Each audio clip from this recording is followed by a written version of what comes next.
चलिए कहानी पढ़ते हैं, उसके बाद लास्ट में मैं प्रश्नोत्तरी लगाऊंगा, आप लोग जवाब देंगे। तो तैयार है? हाँ सर। आज मैं कहानी लेकर आया हूँ मुर्गा पर, है ना। मुर्गा की अकल ठिकाने। इस कहानी का नाम है मुर्गा की अकल ठिकाने। एक समय की बात है।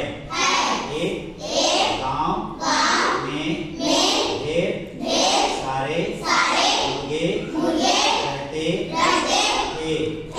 गांव के बच्चे ने किसी एक मुर्गे को तंग कर दिया था।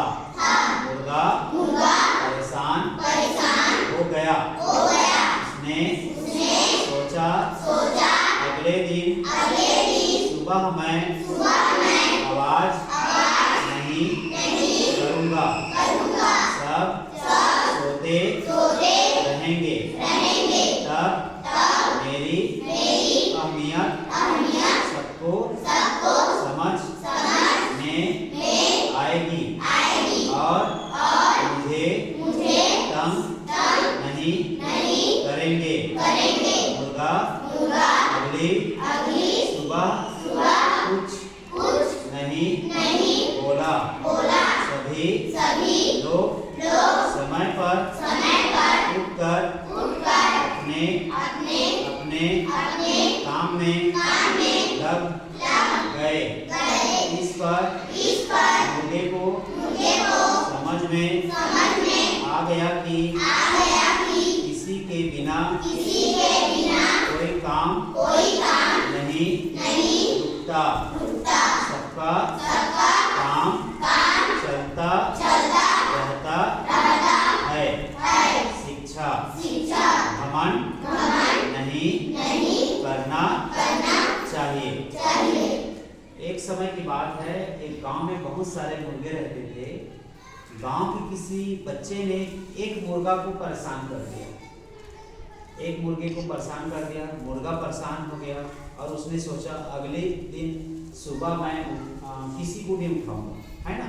रोज मैं ही उठाता हूँ, अगले दिन कुकड़ू को नहीं बोलूंगा तो कोई उठेंगे नहीं, ऐसा सोचता है।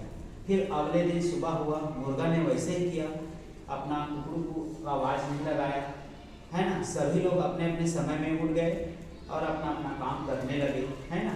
फिर मुर्गा को पता चला कि किसी के बिना कोई काम रुकता नहीं है ना। सबका काम चल जाता है ना। और मुर्गा का घमंड चकनाचूर हो जाता है।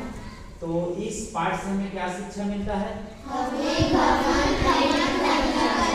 हमें घमंड नहीं करना चाहिए। हाँ, मुर्गा को किसने तंग किया था?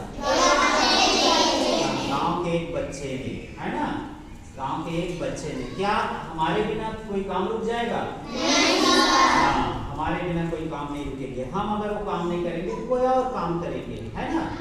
इसलिए हमें किसी पर या अपने आप पर घमंड नहीं करना चाहिए। समझ में आ गया?